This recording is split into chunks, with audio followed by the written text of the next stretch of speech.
ఓం అస్మద్గురుభ్యో నమ. శ్రీమతే రామానుజాయ నమ.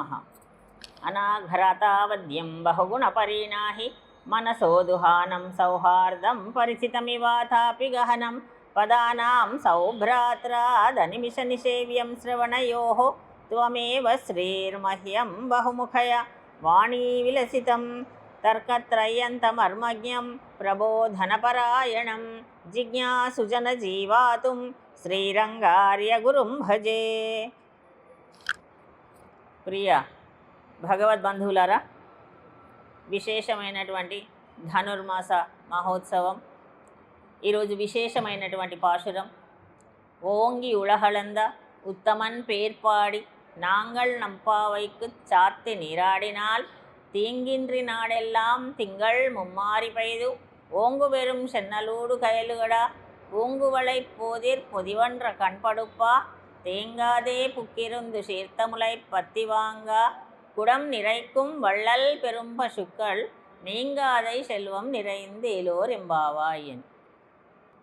గోదాదేవి గోపిక వ్రతం చేస్తుంది. గోపికలందరితో కలిసి వ్రతాన్ని ఆచరిస్తుంది ధనుర్మాస వ్రతముగా. ఈరోజు వామనావతారాన్ని కొలుస్తున్నారండి. రోజు ఒక నామాన్ని కొలుస్తున్నారు. నారాయణ తత్వాన్ని 5 రూపాలలో శ్రీమన్నారాయణుడు మనకు అంది వస్తే దానిలో మొదటి పాశురములో నారాయణనే నమక్కే పరైతరువాన్ అంటూ శ్రీమన్నారాయణుని తలిచి, అంటే పరవాసుదేవుడిని తలిచారు. రెండవ పాశురములో వయ్యత్తు వాచవీరుహాల్లో పాల్కడలిపై వేంచేసి ఉన్నటువంటి స్వామిని, అంటే వ్యూహ వాసుదేవుడిని స్మరించి ఈనాడు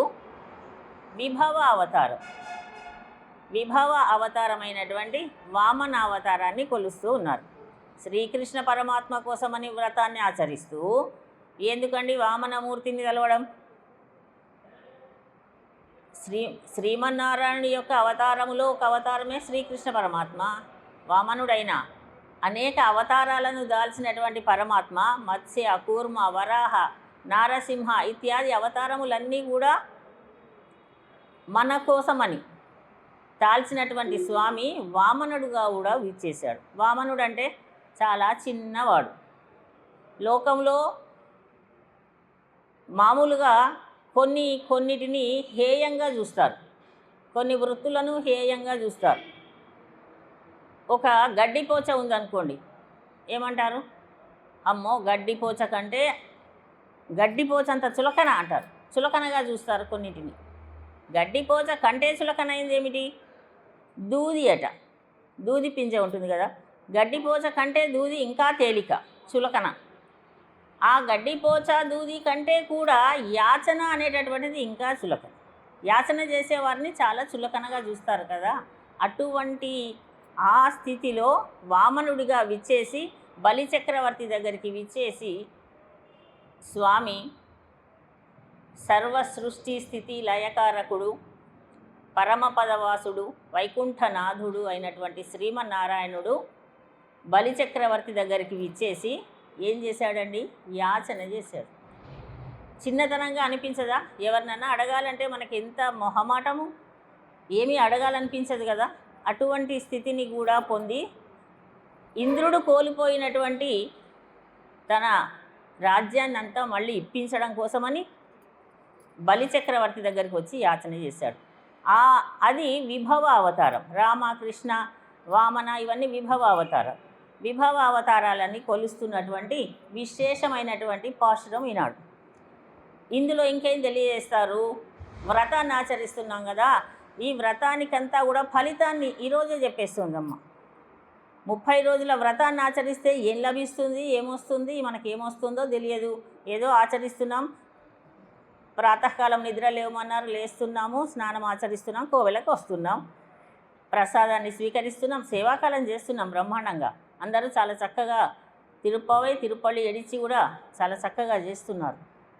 భక్తి శ్రద్ధలతో వస్తున్నాం, వెళుతున్నాం. కానీ ఫలితం ఏమిటి అంటే, మీరు ఆలోచించకండారా, ఫలితాన్ని కూడా నేను తెలియజేస్తాను అని ముందు 3వ పాశురంలోనే ఫలితం తెలియజేస్తున్నారు. ప్రతి వ్రతానికైనా ప్రతి స్తోత్రానికైనా ఫలశ్రుతి ఉంటుంది.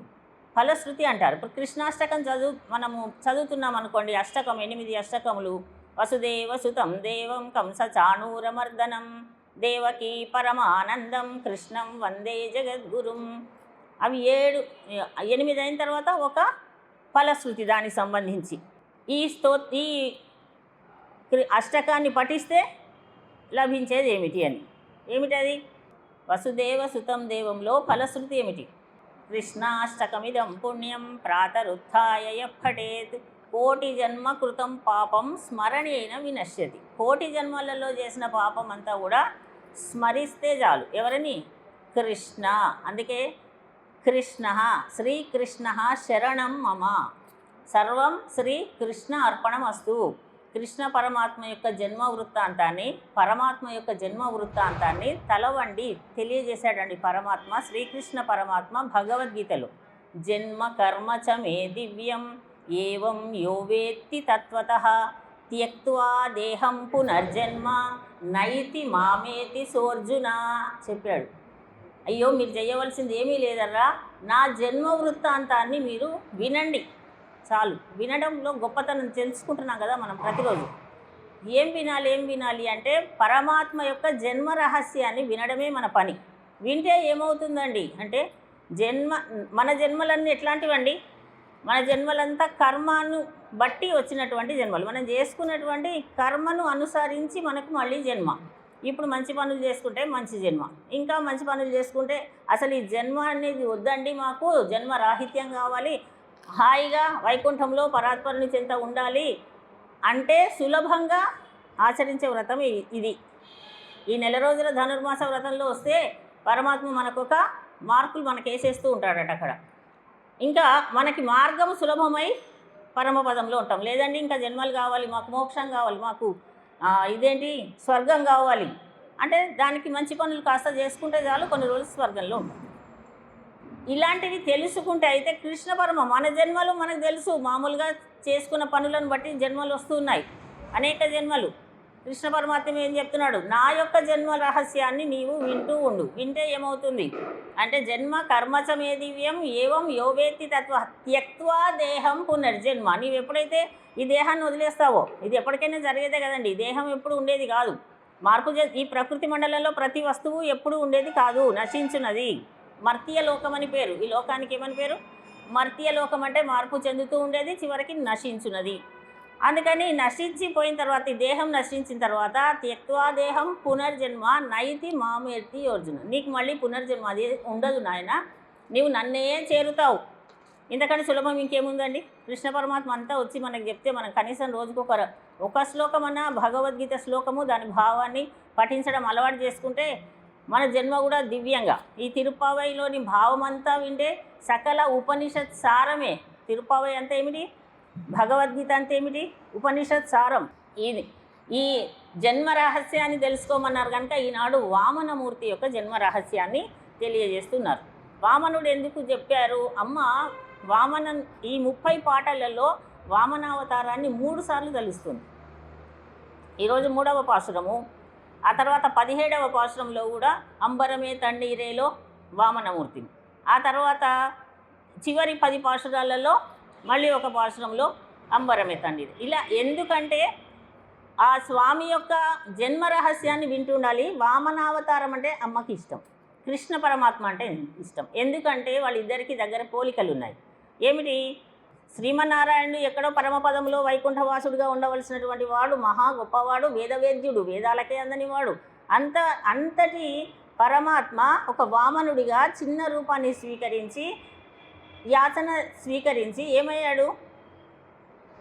పెరిగి చెట్టనక పుట్టనక, అసలు మనుషులు అనక రాక్షసులు అనక అందరికీ కూడా తన యొక్క పాద స్పర్శని అందింపజేశాడు. ఎవరన్నా అడిగారా? ఎవ్వరూ అడగలు. ఎవరన్నా ధ్యానించారా? ధ్యానించకుండానే సులభంగా అందరికీ తనదైనటువంటి, తనదే ఈ భూమి అంతా ఎవరిది? తనదైన భూమిని తనది అని తెలియజేసుకోవడం కోసం వామనుడిగా విచ్చేసిన వాడు బలిచక్రవర్తి సరే దానం ఇస్తాను 3 అడుగుల నేల అనగానే అంత ఆనందంతో తబ్బిబ్బయ్యారు అంటారు కదా, ఉబ్బిపోయాడట. పరమాత్మ యొక్క ఆనందం అలా ఉంటుందట. 3 అడుగుల నేల, ఎక్కడంటే అక్కడ కావాలి తీసుకోపో అన్నాడు బలిచక్రవర్తి. సరే, మనకు తెలుసు ఈ కథ అంతా. వెంటనే అంత పెరగాలండి, అంత ఆనందపడాలా? అంత ఆనందపడతాడు భగవంతుడు. మనం చేసేటటువంటి చిన్న పనికైనా భక్తితో చేస్తే అంత సంబరపడతాడు, అంత ఆనందపడతాడు అని నిరూపణ చేసినటువంటి అవతారం వామన అవతారం. మన అందరి కోసమని అంత ఆనందపడ్డాడట, అంత కుంగిపోయాడట. ఎప్పుడు కుంగిపోతాడు? అవి నిజంగా జరుగుతాయి పరమాత్మకి. ఎప్పుడు కుంగిపోయాడంటే ఇంద్రుడు బాధపడుతుంటే, అయ్యో నా రాజ్యాన్ని అంతా అయ్యో నా భక్తుడు కదా, నా కోసం ఇంత బాధపడుతున్నాడు, నా భక్తుడికి నేను సహాయం చేయాలి అని కుంచుకుపోయి చిన్నగా అయ్యాడండి వామనుడిగా, తన భక్తుడైనటువంటి ఇంద్రుడి కోసం. మళ్ళీ ఇంద్రుడి రాజ్యాన్ని ఇప్పించాలని వచ్చి యాచన చేసిన తర్వాత అమ్మ ఇస్తాన్నాడు 3 అడుగుల నేల, వెంటనే ఉబ్బిపోయాడట. ఎంత తొందరగా పెరిగాడు అంటే ఇంతై మనకు తెలుసు, ఇంతై వటుడు ఇంతై నభో వీధి పైనంతై. అలా ఎలా పెరిగాడంటే ఒక పాదం ఇక్కడ ఉంటే ఇక్కడ పాదాన్ని గడుగుతున్నాడు బలిచక్రవర్తి, మరొక పాదము బ్రహ్మలోకానికి వెళ్ళింది. బ్రహ్మ కడిగిన ఆ 2 పాదములో కడిగినటువంటి తీర్థం ఒకేసారి కింద పడింది. అంటే చూడండి ఎంత వేగంగా, అంటే ఆయన యొక్క సంతోషాన్ని అంత స్పష్టంగా వేగంగా ప్రకటిస్తాడు. అంత ఏది జరిగినా సరే మనం ఆలోచిస్తాం, అమ్మో ఇప్పుడు వాళ్ళు ఏదో మనకిస్తే నవ్వాలా వద్దా, పొంగిపోవాలా వద్దా, కొద్దిసేపు అయిన తర్వాత బాగుంది, మనకి ఇట్లా ఉంటాయి. కానీ పరమాత్మలా కాదు, వెంటనే స్పందించి వెంటనే అంత ఆనందపడిపోయాడు, ఆనందంలో ఉబ్బిపోయాడు అనమాట. అటువంటి ఆ అవతారాన్ని కృష్ణ పరమాత్మకి దగ్గరున్న అవతారం. మరి కృష్ణ పరమాత్మ ఏం చేశాడు? మధురలో జన్మించినటువంటి వాడు హాయిగా అక్కడ నగరంలో ఉండొచ్చు కదా. ఎవరు? గొల్ల పిల్లలు, రేపల్లె, నందవ్రజం, గోకులం వచ్చేసి వాళ్ళందరితో ఆడుతున్నాడు. ఎలా ఆడుతున్నాడు? గొల్ల పిల్లలతో. వద్దురా గొల్ల పిల్లలు, వాళ్ళందరితో ఆడతావా, వాళ్ళంతా ఆవులను వేసేటటువంటి వాళ్ళ దగ్గరికి వెళ్ళకు, అలా లేదు కదా, వాళ్ళతోటే ఆడాడు. వాళ్ళ భుజం మీద చేతులు వేసుకున్నారు. వాళ్ళు వచ్చి అరే కృష్ణ ఇలా రారా అంటూ మాట్లాడించేటట్టు అంత సన్నిహితంగా మెలిగాడు. అంటే సామ్యం చూడండి, మన వామనావతారానికి కృష్ణావతారానికి సామ్యం పోలిక చాలా దగ్గరగా ఉందని అమ్మ గోదాదేవి వామనుడిని ఈరోజు వామన అవతారాన్ని తలుస్తూ మనకు సత్ఫలితము లభిస్తుంది ఈ వ్రతము చేస్తే అంటూ ఈ వ్రతానికి కావలసినటువంటి ఫలశ్రుతిని తెలియజేసింది. ఎంత విశేషమైనటువంటి పాశురం అంటే ఇవాళ ఏ శుభకార్యం జరిగినా కూడా దీనిని ఆశీర్వచన మంత్రంగా కూడా తీసుకుంటారు కదా. అందుకని అంత విశేషమైనటువంటి పాశురం ఈనాడు మన 3వ పాశురం. అయితే నారాయణ అనేటటువంటి, నారాయణ అంటేనే అర్థం తెలుసు కదా మనకు. ఏమిటి నారాయణ అంటే? అంతటా వ్యాపించి ఉండువాడండి.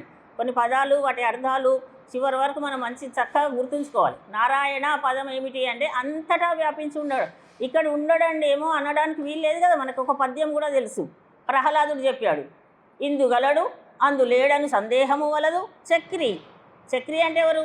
విష్ణుమూర్తి. చక్రి సర్వోపగతుండు, ఎందెందు వెతకి చూసినా అందందే గలడు. నిరూపణ చేశాడు కదా, నరసింహస్వామిగా విచ్చేశాడు. అందుకని ఇది మర్చిపోకూడదు. నారాయణ తత్వం ఏమిటి? అంతటా వ్యాపించి ఉండే తత్వం. సరే, వేదాలలో చక్కగా మంత్రాలలో చెప్పారు, అంతః బహి అంతర్బహిశ్చ తత్సర్వం వ్యాప్య నారాయణ స్థిత. ఈ మైకులో ఉన్నాడు, ఈ సరస్వతి పీఠలో ఉన్నాడు, బల్లలో. అందుకని పెద్దవాళ్ళు మహాపండితులు ఏం చేస్తారంటే వెళుతూ ఉంటే చిన్న బల్ల కానీ ఏదన్నా సరే, మనమేమో కనీసం పుస్తకము కాలుకి తగిలితే నమస్కరిస్తాం, కానీ పెద్దవాళ్ళు ఓ బల్ల తగిలినా లేదు ఇలాంటివి ఏదో ఒక వస్తువు కాలుకి తగిలిన నమస్కరిస్తారు. ఇదేంటి ఇంత గొప్ప పండితుడు అంటారు, ఆ చిన్న బల్ల ఆ పీఠకి నమస్కరిస్తున్నారు, కుర్చీకి కాలు తగిలింది కదా అని. అంటే అంతటా నారాయణ తత్వాన్ని దర్శించే వారి యొక్క ప్రవర్తన అట్లా ఉంటుంది. అందుకని నారాయణ తత్వాన్ని నిరూపణ చేయడం కోసం వచ్చినటువంటి అవతారమే వామన అవతారం. అలా పెరిగినటువంటి అవతారం త్రివిక్రముడయ్యాడు. అందుకని ఆ స్వామి యొక్క జన్మ రహస్యాన్ని వీళ్ళకి ఆనందం అండి. గోపికలకి ఏమిటి ఆనందం? అసలు ఎప్పుడూ పెరుగుట, తరుగుట, ఉండుట, నశించుట మొదలైనవన్నీ ఎక్కడ ఉంటాయి? మనకు ఉంటాయి. ఈ ప్రకృతి మండలంలో పెరగడం కానీ తరగడం, ఉన్నవాళ్ళు ఉన్నట్టే ఉండం కదా. పుట్టినప్పుడు ఉన్న పిల్లల్లాగా ఉంటామా? మార్పు చెందుతూ ఉంటూ ఉంటాం. అటువంటిది లేనటువంటి పరమాత్మ మన కోసమని విచ్చేసి, వామనుడిగా విచ్చేసి, చిన్న పిల్లవాడు 8 సంవత్సరాల పిల్లవాడుగా విచ్చేసి అంతవరకు పెరిగి అద్భుతమైనటువంటి విషయాన్ని ప్రకటించినటువంటి పరమాత్మ తత్వాన్ని ఆనందపడుతూ చెప్తున్నారు. ఓంగి అంటేనే పెరిగి, పెరిగి పెరిగి ఉలగు లోకములన్నిటినీ అళ్ళందా కొలిచినటువంటి, పెరిగి లోకాలన్నిటినీ కొలిచినటువంటి ఆ స్వామికి ఉత్తమన్ పేరు పాడి ఈరోజు ఓంగి ఉలహళందా ఉత్తమన్ పేరు పాడి. ఎవరి పేరు పాడద్దాం ఈరోజు అంటే అంతెత్తు పెరిగి లోకాలన్నీ కొలిచినటువంటి ఉత్తముడైనటువంటి స్వామి యొక్క నామాన్ని ఈరోజు వాడదాం. ఎవరండి ఉత్తముడు? ఉత్తముడు అని ఎవరిని అంటారు? తమ కార్యంబు పరిత్యజించియు పరార్థ ప్రాపకుల్ సజ్జనుల్ చెప్తాడు ఏనుగు లక్ష్మణ కవి గారు. అలా ఏతే సత్పురుషులు అంటే ఉత్తములు కదా. ఏతే సత్పురుషాః పరార్థ ఘటకాః భర్తృహరి చెప్పాడు. ఏమిటి? ఎవరైతే వాళ్ళ పనులన్నీ వదిలేసుకొని ఇతరులకు సహాయం చేస్తారో వారండి సజ్జనులు, ఉత్తములు. ఇంకొంతమంది ఉంటారు వాళ్ళ పనులు వాళ్ళు చేసుకుంటూ ఇతరులకు సహాయం చేస్తారు, వాళ్ళు మధ్యములు. ఇలా మానవులలో కూడా రకాలు ఉన్నాయి. కొంతమంది ఉంటారు వాళ్ళ పని వాళ్ళు చేసుకోరు, ఇతరులకు సహాయం చేయి వాళ్ళ పనిని చెడగొడతారు. వీళ్ళని ఏతే మానవ రాక్షసాహ, ఇటువంటి మానవులలో రాక్షసతత్వం ఉన్నటువంటి వాళ్ళని ఏమనాలో తెలియడం లేదంటాడు భర్తృహరి. అందుకని సత్పురుషుల యొక్క లక్షణాలని ఎవరు ఉత్తముడు ఎవరు అంటే శ్రీమన్నారాయణుడే ఉత్తముడు. మనకేది కావాలంటే అది ఇవ్వడం లేదా, మనం ఏది తలిస్తే అది చేస్తున్నాడు కదా. చేస్తున్నాడనే విషయాన్ని కూడా మనం గ్రహించడానికి ఆలస్యం అవుతూ ఉంటుంది. కానీ మనం ఏది తలిస్తే అది మనకు చేస్తున్నాడు, మనం ఏది కొలిస్తే అది ఇస్తున్నాడు.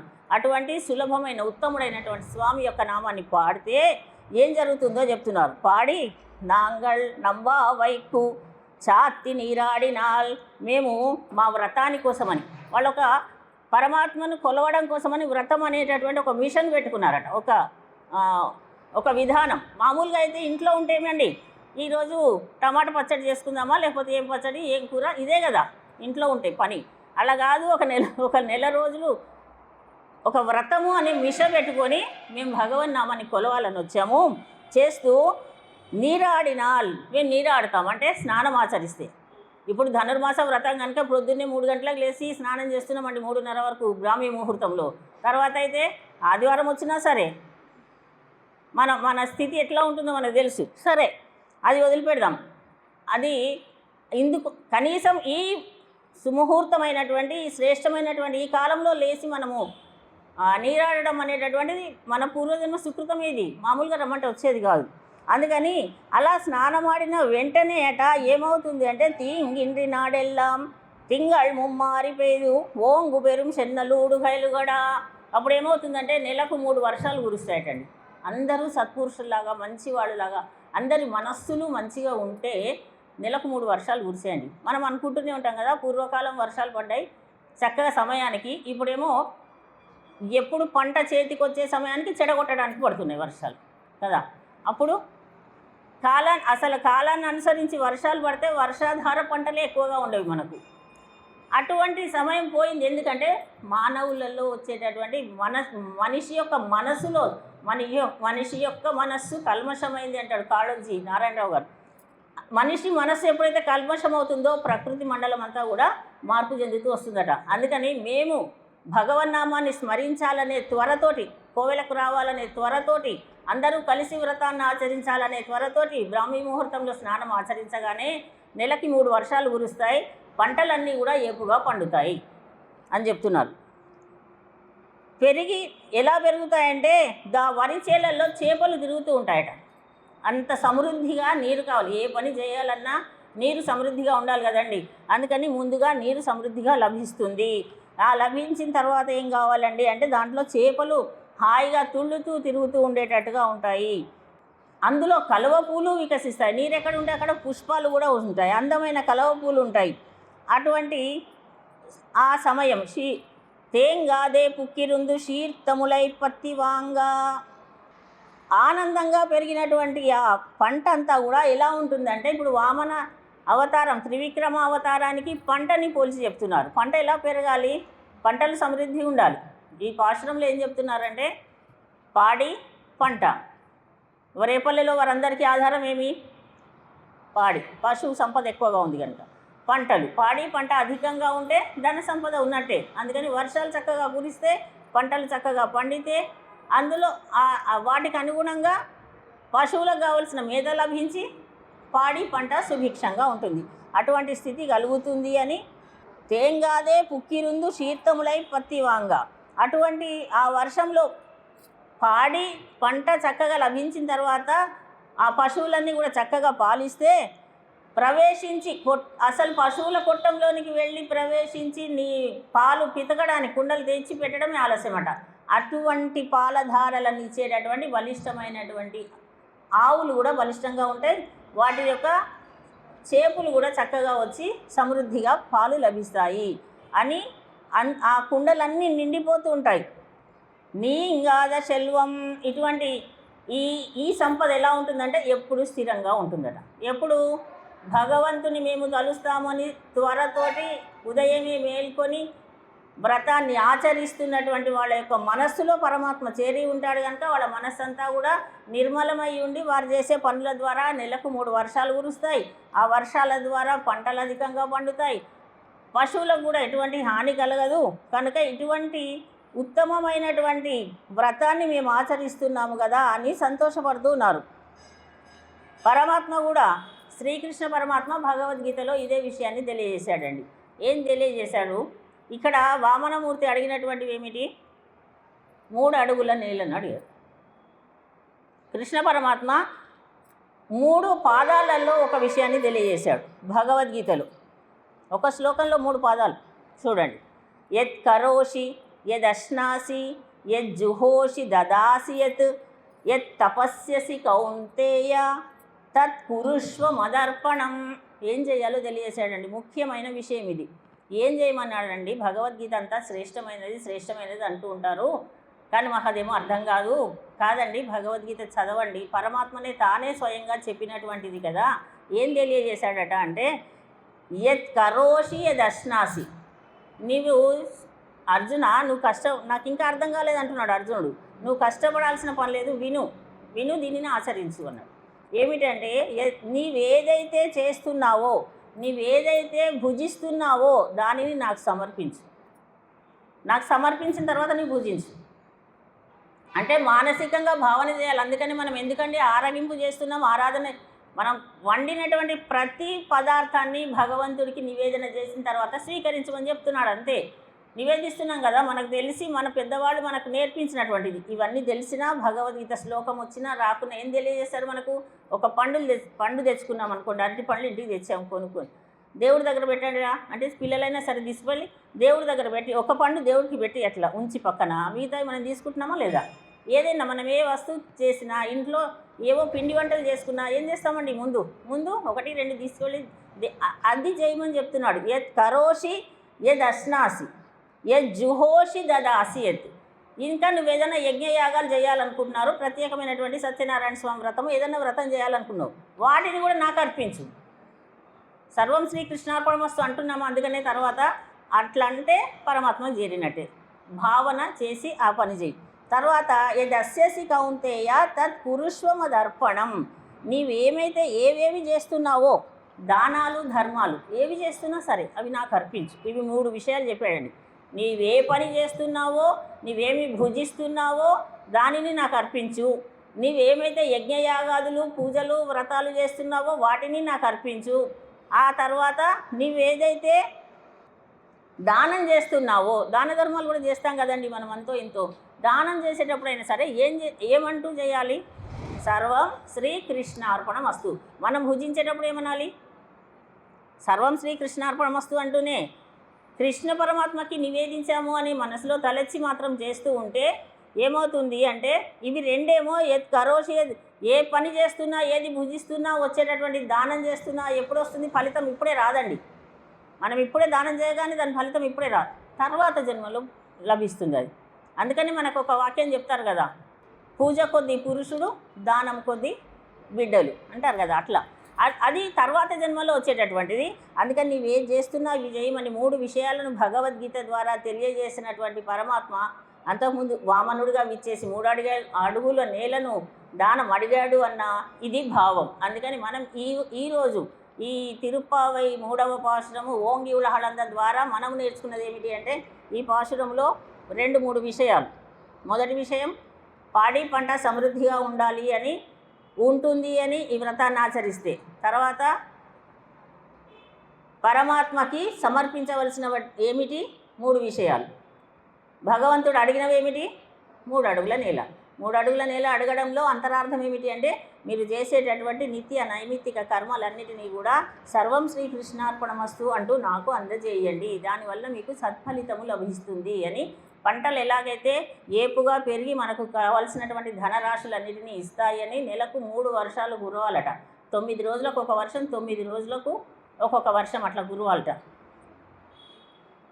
కురిస్తే పంటలు చక్కగా సమృద్ధిగా పండుతాయి. నీరు సమృద్ధిగా ఉంటే అన్ని పనులను మనం సక్రమంగా నిర్వహించుకోగలము అనే విషయాన్ని చెప్తూ, ఇది ఫలశ్రుతి పాశురముగా చెప్తూ ఆశీర్వచన మంత్రముగా చెప్పేటటువంటి శ్రేష్టమైన మంత్రం కనుక ఈ ఓంగి ఉళహలందా ఇంకొక విశేషం ఏమిటి అంటే, దీనిని ప్రతి పాశురానికి కూడా విశేషాలు ఉన్నాయండి, చాలా విశేషాలు ఉన్నాయి.